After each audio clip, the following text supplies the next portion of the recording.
समीक्षाको निमित्त अग्रभागमा आई आसन ग्रहणको लागि गजलगुरु रमेश समर्थनज्यूलाई हार्दिक अनुरोध छु। त्यसैगरी विशिष्ट अतिथिको आसन ग्रहणको लागि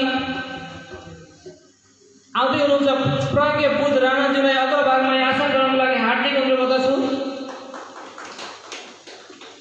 त्यसैगरी अग्रभागमा आई आसन ग्रहणको लागि सत्यवती गाउँपालिका वार्ड नम्बर 1 का वडाध्यक्ष अथवा भनौँ पुरुषोत्तम पाण्डेजीको जन्मघर गुल्मीको सत्यवती गाउँपालिका वार्ड नम्बर 1 का वडाध्यक्ष भीमलाल पाण्डेजीलाई पनि अग्रभागमा आई आसन ग्रहणको लागि हार्दिक अनुरोध गर्दछु।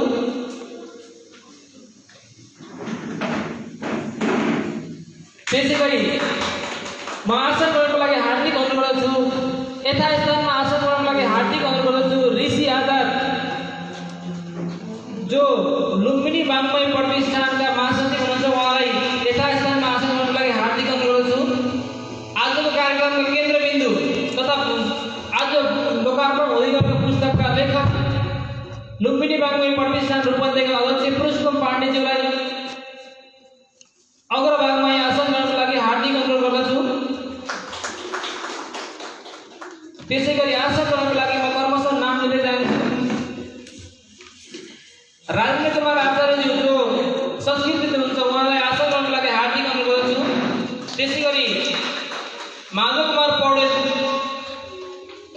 विशेष त अचेल पत्रिकाहरूमा हामीले प्राय देख्ने नाम माधव प्रसाद पौडेलजीलाई उहाँ समीक्षक हुनुहुन्छ, टिप्पणीकार हुनुहुन्छ, आसन ग्रहणको लागि हार्दिक अनुरोध गर्छु। त्यसैगरी आसन ग्रहणको लागि रामचन्द्र श्रेष्ठजीलाई हार्दिक अनुरोध गर्दछु। त्यसैगरी आसन ग्रहणको लागि सरिता श्रीजी जो प्रगतिशील लेखक सङ्घ प्रदेशमा 5 उपाध्यक्ष हुनुहुन्छ, उहाँलाई आसन ग्रहणको लागि हार्दिक अनुरोध छु। त्यसैगरी रविन्द्र पोखरेलज्यूलाई आसन ग्रहणको लागि हार्दिक अनुरोध छु। त्यसैगरी आसन ग्रहणको लागि सुन्दरवासी ज्यूलाई हार्दिक अनुरोध छु। त्यसैगरी आसन ग्रहणको लागि तिलक लामिछानेज्यूलाई हार्दिक अनुरोध छु। त्यसैगरी आसन ग्रहणको लागि दिलबहादुर आचार्यज्यूलाई हार्दिक अनुरोध छु। आसन ग्रहणकै क्रममा लोकेन्द्र शाहज्यूलाई आसन ग्रहणको लागि हार्दिक अनुरोध छु। त्यसैगरी आसन ग्रहणको लागि एकेनाथ सुवेदी सरलाई हार्दिक अनुरोध छु। त्यसैगरी आसन ग्रहणको लागि कवि तथा पत्रकार शशि पन्थीज्यूलाई हार्दिक अनुरोध गर्दछु। त्यसैगरी आसन ग्रहणको लागि गणेश खनालज्यूलाई हार्दिक अनुरोध गर्दछु। त्यसैगरी आसन ग्रहणकै क्रममा वसन्त कुमार जोशीज्यूलाई हार्दिक अनुरोध गर्दछु। त्यसैगरी आसन ग्रहणको लागि भोजराज पाण्डेज्यूलाई हार्दिक अनुरोध गर्दछु। त्यसैगरी आसन ग्रहणको लागि एमएल पाण्डेज्यूलाई पनि हार्दिक अनुरोध गर्दछु। आसन ग्रहणकै क्रममा कुञ्जमणि घिमिरेज्यूलाई पनि आसन ग्रहणको लागि हार्दिक अनुरोध गर्दछु। त्यसैगरी आसन ग्रहणको लागि अर्जुन पाण्डेज्यूलाई हार्दिक अनुरोध गर्दछु। त्यसैगरी पत्रकार जो क्यामेराबाट कैद गरिरहनु भएको छ आजको कार्यक्रमको लागि नेपाल टेलिभिजनका पत्रकार केशव भट्टराईज्यूलाई पनि आसन ग्रहणको लागि हार्दिक अनुरोध गर्दछु। केशव भण्डारीजीलाई हार्दिक अनुरोध गर्दछु।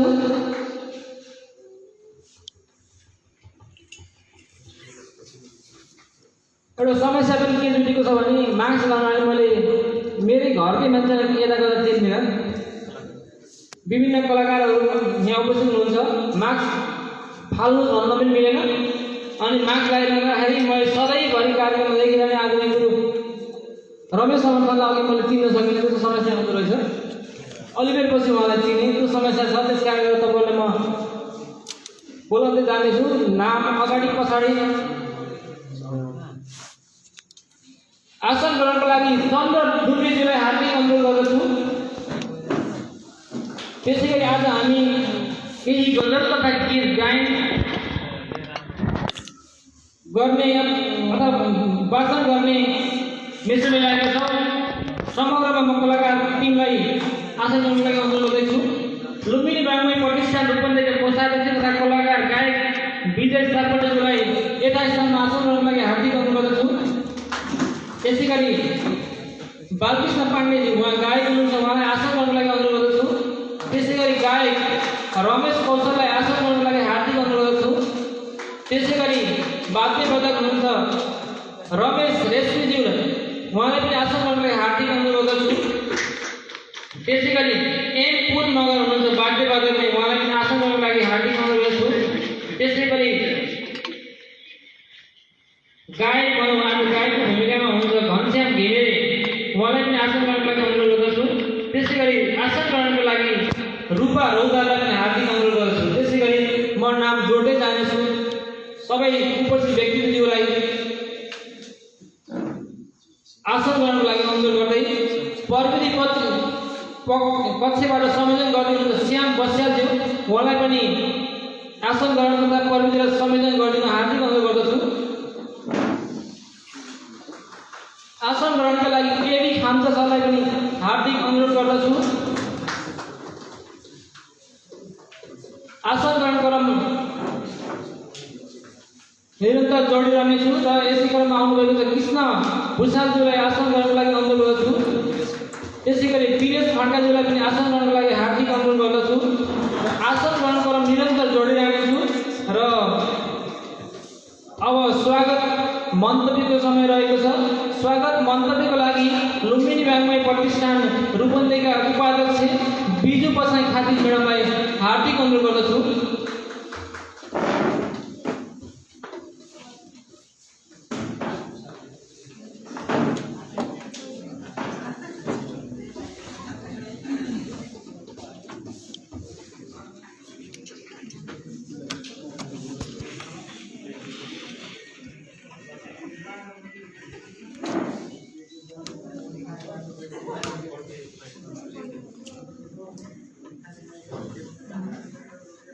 धन्यवाद सर। आदरणीय यस सभाका सभापति सुमित्रा राणाज्यू, प्रमुख अतिथि प्राध्यापक डाक्टर हिरणलाल तिवारीज्यू, विशिष्ट अतिथि प्राज्ञ बुध राणाज्यू, मञ्चमा आसीन अन्य अतिथिगण, साथै यहाँ उपस्थित सम्पूर्ण साहित्य अनुरागी मनहरूमा न्यानो अभिवादन गर्न चाहन्छु साहित्यिक मनबाटै। सर्वप्रथम त यस कोरोनाको महामारी र मौसमको यो चुनौतीलाई पनि वास्ता नगरिकन यसरी यो कार्यक्रममा उपस्थित भइदिनु भएकोमा सम्पूर्ण उपस्थित साहित्यकार मित्रहरूलाई हार्दिक हार्दिक हार्दिक धन्यवाद दिन चाहन्छु। बागमय प्रतिष्ठान हाम्रो लुम्बिनी बागमय प्रतिष्ठानको तर्फबाट र व्यक्तिगत तर्फबाट आज पुरुषोत्तम पाण्डेज्यू, गजलकार पुरुषोत्तम पाण्डेज्यूद्वारा लिखित म प्रेम खोजिरहेछु गजल सङ्ग्रहको यस लोकार्पण कार्यक्रममा मलाई स्वागत मन्तव्य व्यक्त गर्ने शुभ अवसर प्रदान गर्नुभएकोमा यसको लागि पनि म हार्दिक आभार गर्न चाहन्छु।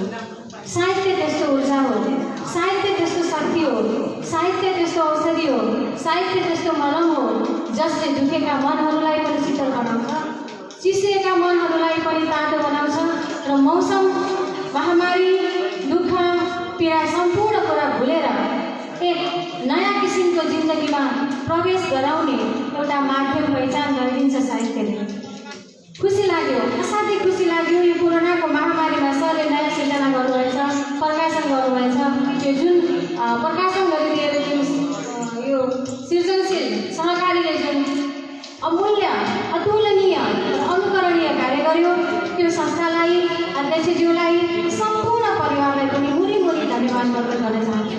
किनभने हामी साहित्यकारहरू सृजना गर्छौँ, प्रकाशन गर्न खोज्छौँ, तर प्रकाशनको बाटो पाइराखेका हुँदैनौँ। अनेक समस्या हुन्छन्, आर्थिक पाटोदेखि लिएर सल्लाह सुझाव अनेक कुराहरू हुन्छन्। त्यसको बावजुद हामीले खुम्चिएर बस्नुपर्ने हुन्छ। त्यो खुम्च्याइलाई पुगाइदिनु भएकोमा यस सृजनशील सहकारीलाई धेरै धेरै मुरी मुरी धन्यवाद दिन चाहन्छु।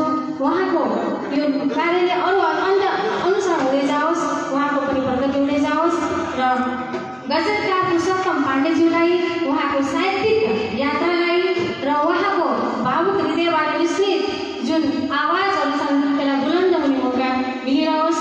हामीलाई यस्तै छत्र छाया प्राप्त भइरहोस्। यो दिप बोर्डिङको प्राङ्गणमा अवस्थित यस हलमा आएर हामी यसरी बसिराखेका छौँ, यसरी उपस्थित भएर आफ्ना विचारहरू व्यक्त गरिराखेका छौँ। यो दिप बोर्डिङ पनि सालौँ सालसम्म यसै गरी अघि बढिराखोस्। यहाँको जुन हामीले साहित्यकारहरूले छोडेर आएका पालुवा र यहाँ खोजेका धुलोले दिप बोर्डिङलाई सधैँ जगमग बनाइरहोस्।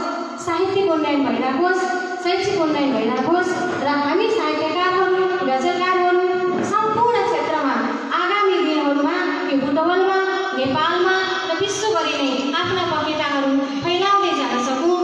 यति भन्दै म आज पुनः यसरी यहाँ उपस्थित मौसम र महामारीलाई चुनौती दिँदै मास्कभित्र आफ्ना अनुहारहरू लुकाएर मुटुभित्र आफ्ना पीडाहरू खुसीहरू दबाएर यसरी हातमा हात मिलाउँछु भन्दै टाढैबाट भए पनि मुस्कुराउँदै मास्कभित्रबाट पनि मुस्कुराउँदै हामी जुन भेला भएका छौँ त्यसलाई पुनः स्वागत गर्न चाहन्छु र धैर्य धारण गरी यहाँ बसिदिनु हुने अनुरोध गर्दछु। कार्यक्रमको सफलताको कामना पनि गर्दछु। सम्पूर्ण उपस्थितहरूमा यहाँको जीवन सुरक्षित रहोस्। जीवन छ त सबै चिज छ, जीवन छैन केही पनि छैन। कोरोनाले हामीलाई धेरै पाठ सिकाएर गएको छ। साहित्यकार बनाएको छ, चित्रकार बनाएको छ, कवि बनाएको छ, गजलकार बनाएको छ। यहाँसम्म कि आफ्नो डाक्टर आफैलाई बनाएको छ र आफ्नो राहत दिने आफैलाई बनाएको छ।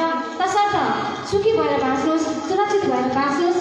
केही छैन, जीवन केही पनि होइन, दुःख केही पनि होइन। जीवन रह्यो भने सुख फेरि पलाउँछ, सुख फेरि हरा भएर आउँछ। पहिला सुरक्षित रहनुहोस्, सुखी बन्नुहोस्, जीवन राख्नुहोस्। जीवन बाँच्यो भने सबै कुरा हुन्छ। यति भन्दै मलाई दुखेको बेला तिमी नहाँस बिन्ती, मेरो मुटु जुडाली कान्ति नगाँस बिन्ती। मलाई दुखेको बेला तिमी नहाँस बिन्ती, मेरो मुटु जुडाली कान्ति नगाँस बिन्ती। धन्यवाद सम्पूर्ण उपस्थितिहरूमा।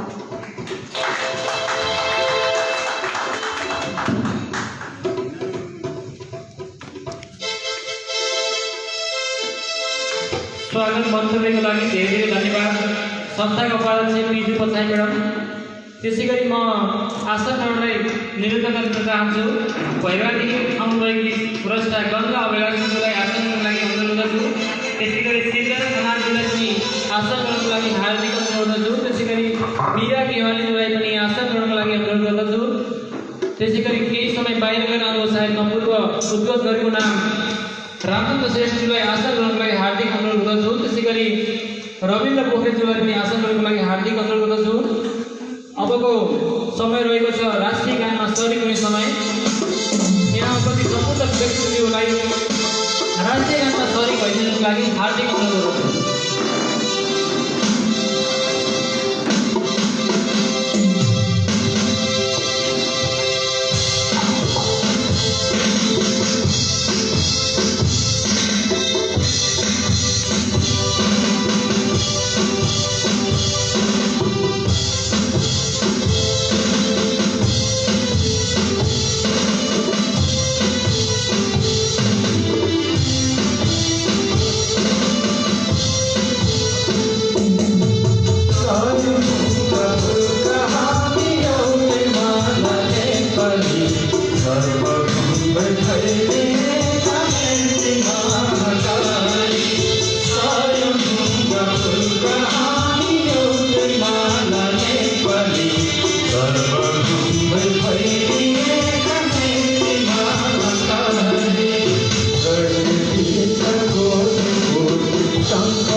धन्यवाद सम्पूर्ण कलाकार तथा सहभागीहरूलाई। अब कार्यक्रम समूह गार्डनको समय रहेको छ। म प्रेम खजिरहेछु जुन पुस्तक आज लोकार्पण हुँदैछ सो पुस्तकको कुनै शेर वा कुनै अंश वाचन गरेर कार्यक्रम समूह गार्डन गरिदिनुको लागि आजका प्रमुख अतिथिहरूलाई हार्दिक अनुरोध गर्दछु।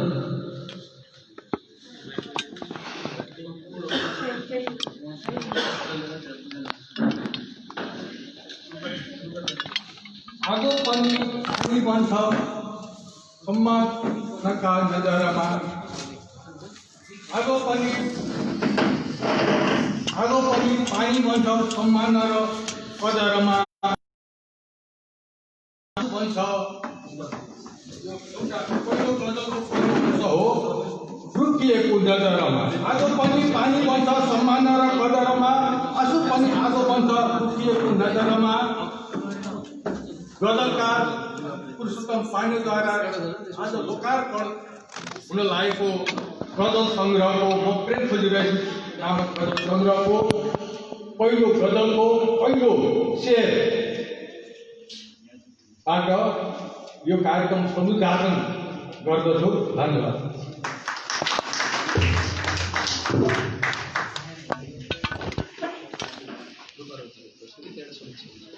धन्यवाद प्रमुख अतिथिज्यू।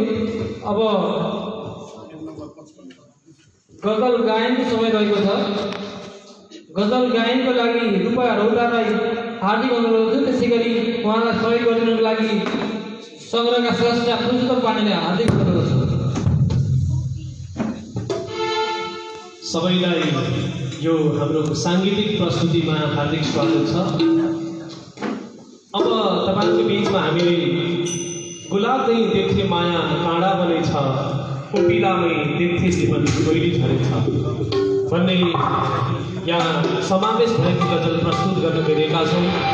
अवश्य पनि तपाईँहरूले सुनेर आनन्द प्राप्त हुनुहुन्छ भन्ने मलाई अपेक्षा छ। आजको यो कार्यक्रममा उपस्थित हुनुभएको छ। मैले साङ्गीतिक रूपमा हार्दिक स्वागत पनि गर्न चाहन्छु र यो शुभारम्भको अवसरमा मैले आजको यस कार्यक्रममा मलाई साथ दिनुहुने सम्पूर्ण व्यक्तित्वहरूलाई अन्तर्निधिबाट धेरै धन्यवाद दिन चाहन्छु। भाग्यमानी भन्छु मैले आफूलाई, किनभने यो गजल लेखिसकेपछि गजल लेख्नुभन्दा अगाडि र अहिलेसम्म आइपुग्दा साङ्गीतिक रूपमा पनि हामीलाई साथीहरूले धेरै सहयोग गर्नुभएको छ। हामीसँग यो आज साङ्गीतिक बसाइमा सङ्गीतकार तथा गायक विजय सापकोटा सर मसँग हुनुहुन्छ, हामीसँग हुनुहुन्छ। त्यसै गरी गायक बालकृष्ण पाण्डे हुनुहुन्छ। उहाँको विभिन्न गीतहरू हामीले सुनिरहेका छौँ। मुलको पानी लगायत विभिन्न चर्चित गीतहरू छन्। त्यसै गरी हामीसँग रमेश कौशल हुनुहुन्छ, गायक तथा सङ्गीतकार हुनुहुन्छ। उहाँले पनि मलाई साथ दिनुभएको छ। यति धेरै यसरी साङ्गीतिक रूपमा गर्ने मेरो आँट कहाँ थियो र, तर पनि मलाई साथीहरूले साथ दिएको हुनाले यो कुरालाई जोड्न गइरहेको छु। त्यसै गरी आज हामीलाई रमेश रेश्मी उहाँ पनि सङ्गीतकार हुनुहुन्छ, वाद्यवादक हुनुहुन्छ। उहाँले पनि हामीलाई साथ दिनुभएको छ। त्यसै गरी एमपुन मगर हुनुहुन्छ। उहाँले पनि आजको यस कार्यक्रमलाई साङ्गीतिक बनाउनका निम्ति बडो प्रयास गरिरहनु भएको छ, कोसिस गरिरहनु भएको छ, सहायता गर्नुभएको छ। हामीले जम्मा हिजो यस्तो साँझ बसेर तयारी गरेका छौँ। हुनसक्छ कहीँ गल्ती त्रुटिहरू हुनसक्छन्, त्यसमा क्षमा माग्न चाहन्छु। त्यसै गरी बिपोडी हाई स्कुलमा अध्ययनरत रूपा रौता भिन्न तरिकाले सक्षम छन् उनी। म उनलाई अन्तर्हृदयबाट सल्युट गर्न चाहन्छु। यो कार्यक्रमलाई सभ्य र भव्य बनाउनका लागि पनि उनी यहाँ उपस्थित छन्। उनको गला र कलालाई हामीले हेर्नेछौँ, सुन्नेछौँ। त्यसै गरी आजको यो साङ्गीतिक प्रस्तुतिमा हामीलाई अत्यन्तै सहयोग गर्दै अगाडि बढिरहेका छन् भाइ घनश्याम घिमिरे। अब म तपाईँहरूलाई फेरि धेरै कुराहरूतिर लाग्न चाहन्न। अब हामी अगाडि बढ्छौँ। गुलाब चाहिँ देख्थे माया काँडा बनेछ, कोपिलामा देख्थे जीवन कोइली झरेछ। बाँकी गजलबाट सबै छेकियो के पछाडि।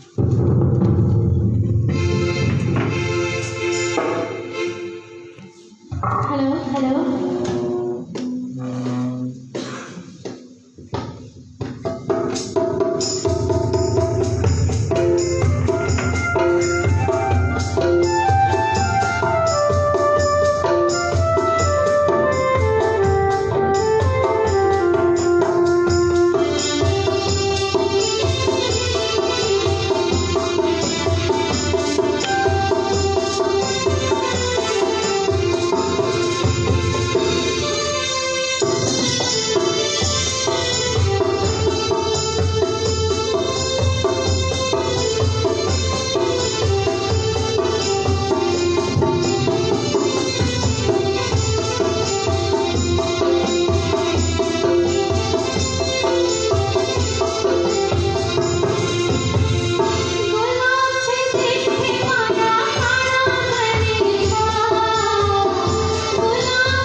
धन्यवाद रूपा रौता तथा उहाँको टिमलाई।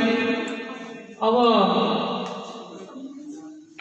कार्यक्रम रहेको छ समीक्षा, सो पुस्तकमाथि समीक्षा गरिदिनुको लागि पाण्डुलिपि तयारी गर्नदेखि कृष्ण पाण्डेजीको पुस्तक जुन म प्रेम खोजिरहेछु पुस्तक छ, त्यो पुस्तकलाई हेरिरहनुभएका आदरणीय गजलगुरु रमेश समर्थनज्यूलाई पुस्तकमाथि समीक्षा गरिदिनुको लागि हार्दिक अनुरोध गर्दछु। त्यसै गरी यहाँ उपस्थित व्यक्तिज्यूलाई म आग्रह गरिरहेको छु, पुस्तक पछाडिपट्टि वितरण गरिरहेका छौँ, त्यहाँ सम्पर्क गर्नुहोला। जो जसले पुस्तक लिनुभएको छैन लिनुहोला। म तपाईँलाई के आग्रह गर्दछु भने पुस्तक साहित्यकारले हामीले यसपालि पुस्तक वितरण गरेका छैनौँ, तपाईँ त्यहाँ सम्पर्क गर्नुहोला। र जम्मा हामीले 100 रुपियाँ वितरण तपाईँको लागि शुल्क राखेका छौँ, त्यति महँगो हो जस्तो लाग्दैन, त्यस कारण गरेर त्यहाँ लिनुहोला। अब जोड्दैछु समीक्षा आदरणीय गुरु रमेश समर्थनज्यूलाई।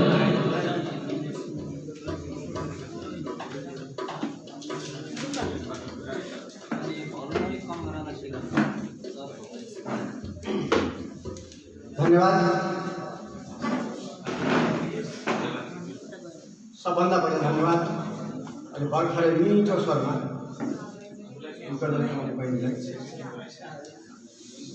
गजलकार पुरुषोत्तम पाण्डेद्वारा लिखित म प्रेम खोजिरहेछु गजल सङ्ग्रहको लोकार्पण कार्यक्रमका श्रद्धेय अध्यक्ष महोदय,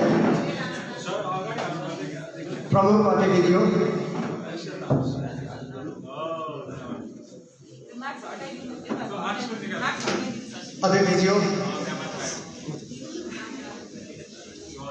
तथा सम्पूर्ण उपस्थितिमा म रमेश समर्थनको हार्दिक अभिवादन।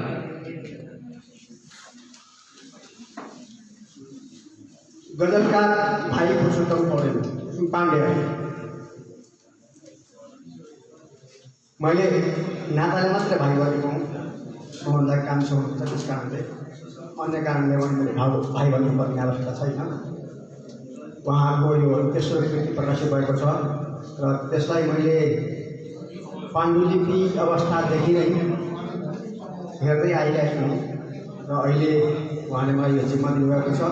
त्यस जिम्मालाई मैले कतिको पुरा गर्न सक्छु यो म मूल्याङ्कन पनि गर्न सक्छु, किनकि कृतिको मूल्याङ्कन म गर्छु भनेदेखि मेरो मूल्याङ्कन यहाँबाट पनि गर्नुहुन्छ पक्कै।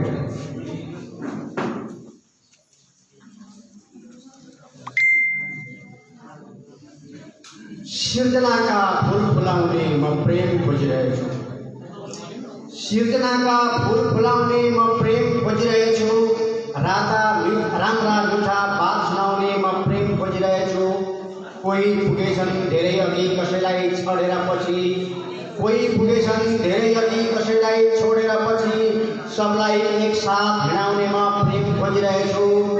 बाहिर बोल्छन् ओठहरू कसले बुझ्छ भित्री मन, बाहिर बोल्छन् ओठहरू कसले बुझ्छ भित्री मन, छातीभित्र देश देखाउने म प्रेम खोजिरहेछु। भाषा भेष फरक होला हिमाल पहाड तराईमा, भाषा भेष फरक होला हिमाल पहाड तराईमा, सबै धर्म जात हटाउने म प्रेम खोजिरहेछु। सबैको घर आँगनमा खुसी छाउनुपर्छ अब, सबैको घर आँगनमा खुसी छाउनुपर्छ अब, त्यसैगरी शान्ति छाउने म प्रेम खोजिरहेछु, त्यसैगरी शान्ति छाउने म प्रेम खोजिरहेछु। यसरी एउटा कृति मार्फत प्रेमको खोजीमा निस्केका युवा गजलकारको नाम हो पुरुषोत्तम पाण्डे र उनको गजल कृतिको नाम हो म प्रेम खोजिरहेछु।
पुगेछन् धेरै अघि कसैलाई छोडेर पछि सबैलाई एकसाथ भिडाउने म प्रेम खोजिरहेछु बाहिर बोल्छन् ओठहरू कसले बुझ्छ भित्री मन बाहिर बोल्छन् ओठहरू कसले बुझ्छ भित्री मन छातीभित्र देश देखाउने म प्रेम खोजिरहेछु भाषा भेष फरक होला हिमाल पहाड तराईमा भाषा भेष फरक होला हिमाल पहाड तराईमा सबै धर्म जात पटाउने म प्रेम खोजिरहेछु सबैको घर आँगनमा खुसी छाउनुपर्छ अब सबैको घर आँगनमा खुसी छाउनुपर्छ अब देशैभरि शान्ति छाउने म प्रेम खोजिरहेछु देशैभरि शान्ति छाउने म प्रेम खोजिरहेछु यसरी एउटा कृति मार्फत प्रेमको खोजीमा निस्केका युवा गजलकारको नाम हो पुरुषोत्तम पाण्डेय र उनको गजल कृतिको नाम हो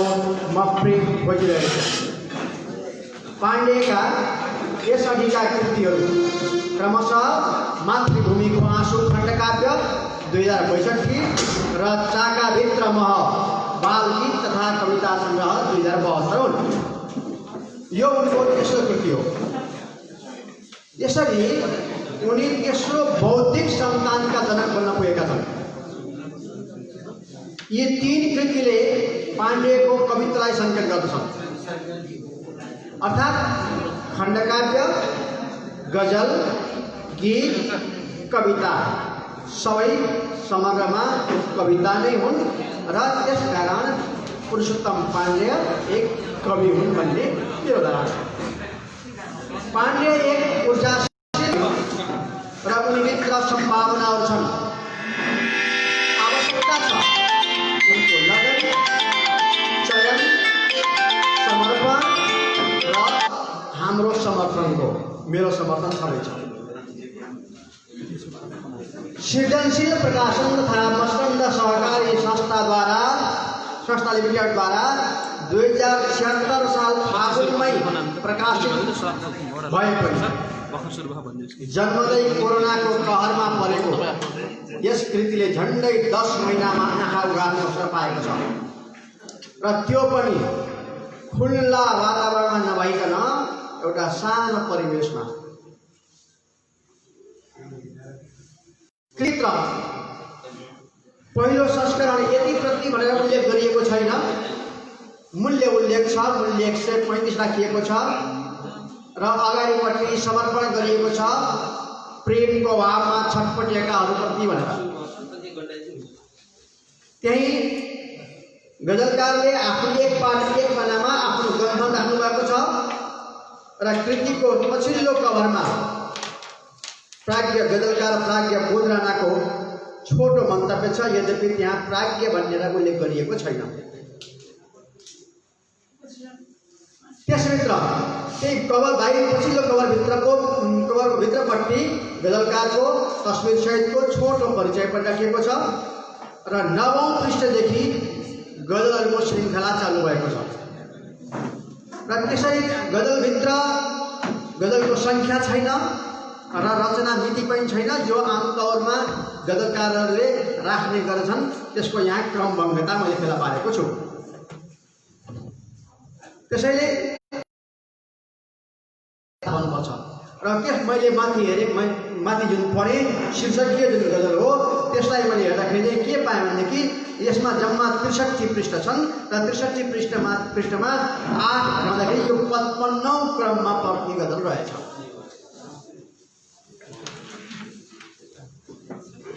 55 छँदैछन् जुन 44औं क्रममा पर्दछ अब जाउँ विषयवस्तु प्रवेश गर्न चाहन्छु म सबभन्दा पहिला यो सायद बुन्दाले थाहा छ कि के छ यो मलाई रसखानको भनाइ जस्तो लाग्छ तर हो कि नहुनु पनि सक्छ म कृपया सुधार गर्नु होला पोथी परपर जगमुआ पण्डित भया न कोई पोथी परपर जगमुआ पण्डित भया न कोई ढाई आखर प्रेम का पढे सो पण्डित होए अर्थात् ग्रन्थहरू पढ्दा पढ्दा पुरा सुध्यायो तर पनि कोही पण्डित हुन सकेन तर जसले प्रेम भन्ने ढाई अक्षरको शब्द पढ्यो त्यो ठुलो पण्डित भयो भन्ने चाहिँ यो माया लाग्छ रसखानको कवीरकै हो।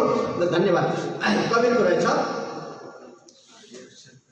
वास्तवमा अद्भुत तत्त्व हो यो प्रेम, यो भावात्मक शब्द। प्रेम पारस्परिक आकर्षण र आसक्ति हो। कहिलेकाहीँ यो एक पक्षीय पनि हुन्छ। प्रेम सेवा र त्याग हो, प्रेम सुख र सन्तोष हो, प्रेम दुःख र असन्तोष पनि हो। प्रेम सबैको चाहनाको कुरा हो।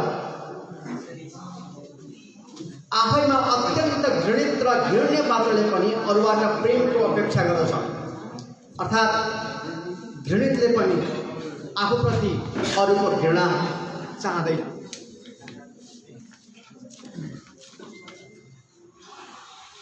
मैले प्रेमलाई दुई प्रकारले हेर्ने गरेको छु। एउटा कायिक प्रेम हुन्छ, अर्को आत्मिक प्रेम हुन्छ। कायिक प्रेम धेरै सीमासम्म यौनिक पनि हुन्छ। आत्मिक प्रेम केही शारीरिक र केही अशारीरिक पनि हुन्छ। यौनिकभन्दा भिन्न कायिक प्रेम सचेष्ट प्राणीप्रति, शारीरिक तथा निश्चेष्ट प्राणीप्रति, वस्तुप्रति आत्मिक हुने गर्दछ। जस्तो किसिमबाट हामीले स्वदेशलाई प्रेम गर्छौँ त्यो चाहिँ नि कायिक प्रेम होइन, त्यो आत्मिक प्रेम।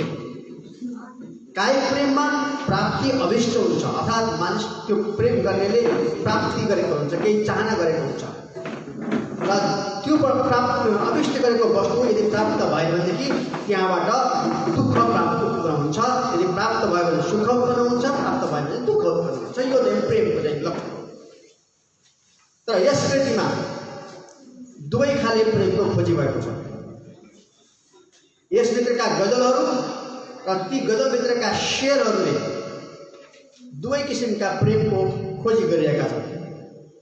उदाहरणको निमित्त कृतिको निवारण गर्न सफल पहिलो जो अघि भर्खर मैले यहाँको सुनाएँ त्यो गजल र त्यसभित्रका शेरहरूले आत्मिक प्रेमको खोजी गर्छन् भने त्यस अन्य गजलहरू छन् त्यहाँ जवानीका कहानीहरू पनि पाइन्छ। त्यसकारण यसभित्र आत्मिक र कायिक दुवै प्रेमको खोजी भइरहेको मैले पाएको छु।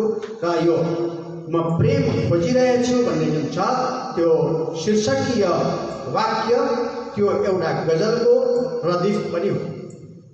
रदिफ भनेको गजलको प्रत्येक शेरमा दोहोरिने शब्द, शब्दपुञ्ज वा वाक्यांश वा वाक्य नै हुन्छ। एक दुई ठाउँमा बाहेक यसभित्रका सबै गजलहरू गेयताका दृष्टिले सरल छन् भन्ने कुरा त अघि भर्खर गाइएको एउटा गजलले पनि पुष्टि गरिसकेको छ।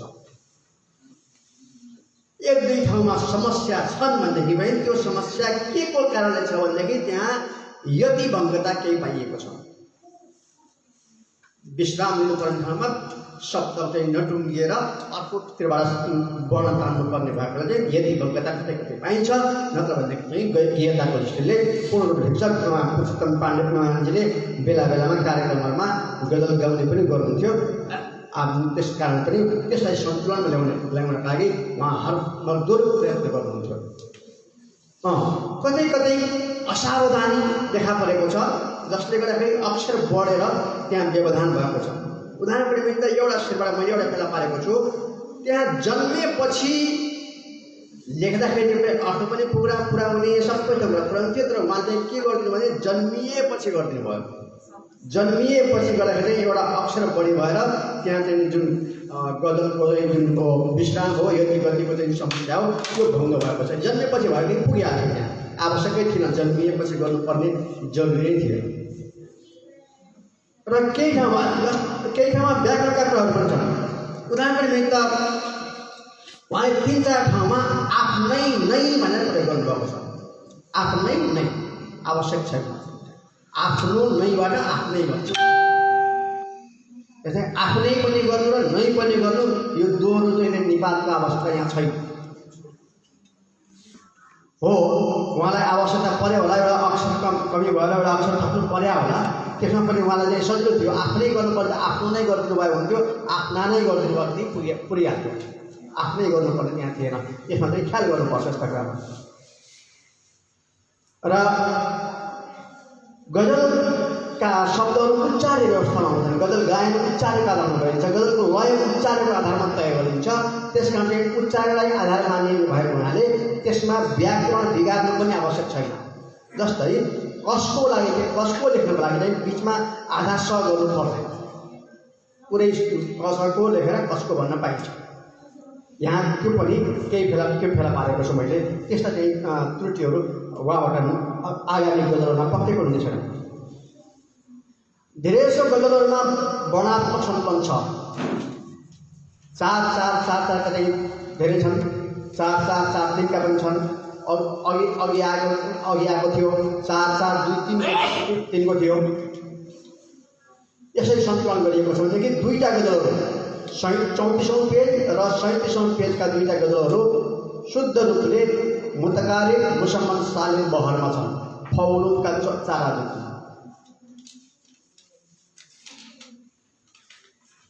अनि त्यस्तै 35औं गजलमा उहाँले तखल्लुसको पनि प्रयोग गर्नुभएको छ। तखल्लुस भने चाहिँ कविले दिने आफ्नो नाम अथवा उपनाम, त्यसलाई हामी तखल्लुस भन्छौँ, त्यो प्रयोग गर्नुभएको छ।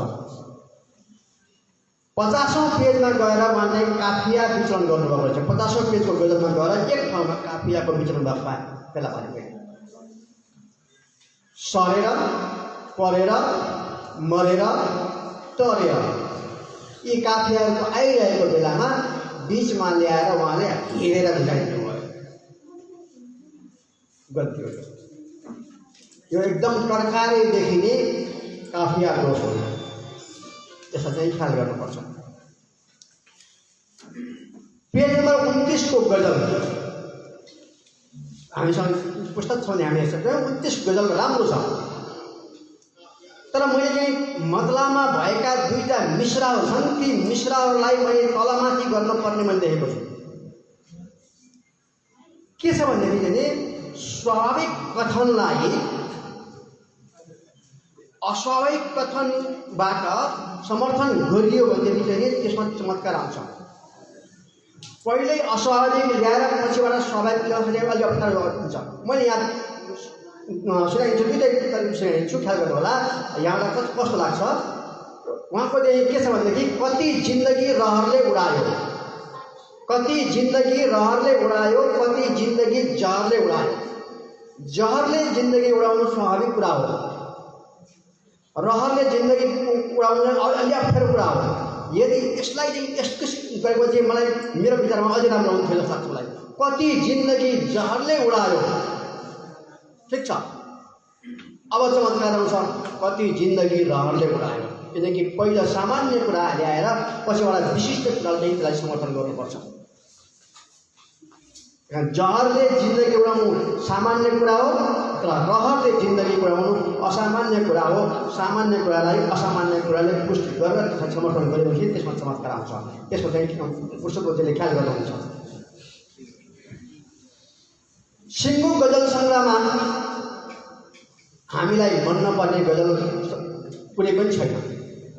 हामी पक्कै हाम्रो हातमा गजल कृति आउनेछ र हामीले हेर्नेछौँ र हामीलाई मन नभए यस्तो गजल रहेछ भन्नुपर्ने कुनै पनि गजल छैन।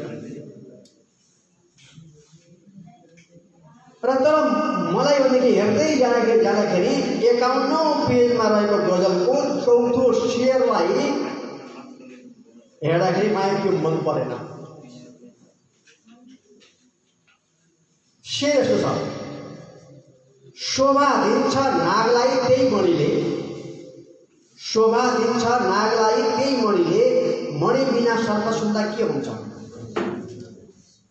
के भन्न खोज्नु भएको स्पष्ट छैन। यसरी चाहिँ पाठक अल्मलिनु हुँदैन हो, उसले खोजी गर्नुपर्छ। चाहिँ त्यो अर्थ निर्देशित हुन्छ खोलेर अल्मलिने अवस्था आउनु हुँदैन। त्यो चाहिँ गजलकारले ध्यान